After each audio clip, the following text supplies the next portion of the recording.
What's up, what's up? It's your boy Tunnel Vision. We back for another one. My boy Ryan Garcia, man.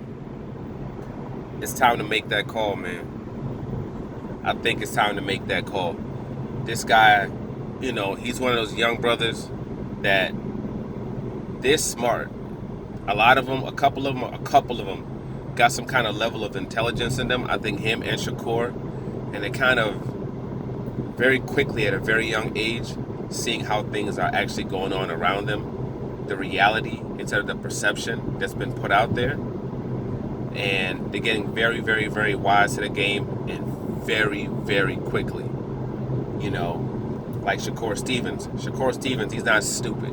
Shakur Stevens sees the way that he's being promoted, but then he sees the way that Lomachenko's being promoted. He sees the way Tyson Fury's being promoted.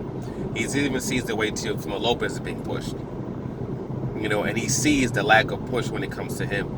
And he's already vocalized that. He's made that very vocally that, that he understands that. He sees a difference between the way Top Rank is promoting him and ESPN, and he sees a difference of the way they're promoting Terrence Crawford. He's very, very wise to that. When it comes to Ryan Garcia came very, very quickly seeing that, they keep putting me on these undercards of these fights where I'm the one that's bringing in all the people. I'm the one that's bringing in the whole damn gate. Everybody's coming here to see me. Yet I'm being thrown into the undercards as if these other people are the main attraction. He sees that. He saw the fact that I think Golden Boy got like $1 million to set up a card. He got like $1 million. And out of that $1 million, he got $50,000. So he's looking like, hold up, how am I bringing in all this? I'm bringing in this gate. They're making money off this gate. They're making money off of this whole event. They're getting $1 million plus to do these events. And I'm only getting $50,000 out the pot? How does that work? How does that work? He was supposed to do a bout where, he agreed to be in the undercard this particular fight, but his next fight was either supposed to be in the Canelo card at the undercard, or he was supposed to have headline, because that's what he wants to do. He wants to be the headliner, because he sees that as I'm bringing in everybody. So there was another bout where he's supposed to be the co-main to Jaime Munguia, fighting someone we don't give two shits about again. And it's close to Ryan's hometown, so everybody's going to be coming up there. It's going to be coming out there to basically to represent Ryan Garcia. Now his opponent that he's supposed to face, he got warrants out for his arrest. You got marshals actually actively looking at for him in all these different gyms. Now they know this way early, real early. They know about this. I guess Ryan wasn't informed about what was going on. I guess they didn't really go all out as far as getting Ryan an opponent. There was another guy they wanted him to fight, but he's like, no, that's who I'm supposed to be fighting next. I guess that's what his team was saying. So no, we're not going to fight him right now. And, Golden Boy went on to say that, hey, he didn't want to fight the dude because, they said that the dude was too tough.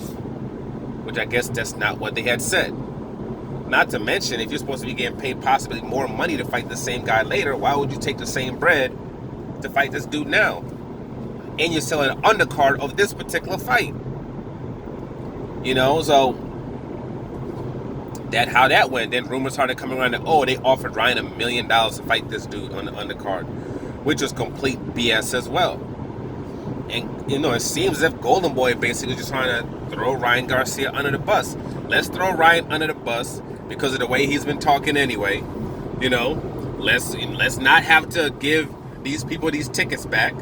Let's not say anything, be quiet for as long as possible. So these people keep buying tickets. So these people keep, setting up their plans to come over here. And if they're going to buy the tickets at the door, let them be already on their way. So it's too late. It's too late to turn back. Then they just basically pulled him off the card. You know, this is supposed to be their future guy. This is supposed to be their future star. You know, were they trying to sit there and accommodate him in a way that, you know, that could make him feel more comfortable and make him feel good? Nah. They're trying to play him, but might also be partially because I think they might understand where his head is at and how he's thinking. And they might be looking at like, yo, we're probably not going to be able to re-sign this dude anyway. You know? Just like last time Jaime Munguia had a fight going on. Tank Davis had a fight going on. Ryan Garcia wasn't at that Jaime Munguia fight. Hell no. He was at that Tank bout. Representing. You know what I'm saying? He wanted to be in the limelight. He wanted to be where there was 14,000, 15,000 people going to. He wanted to be where Odell Beckham and the other stars were at. You know what I'm saying? He wanted to be where the shine was. Where people were shining.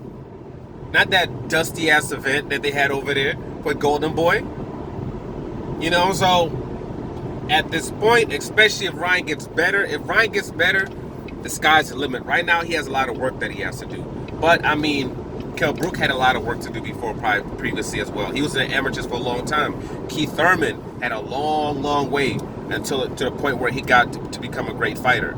So, I mean, everybody's journey is different. So, long as he's focused and he puts in that work, he can still get into that space that he wants to be. He just has to be mentally focused and be willing to put in that work.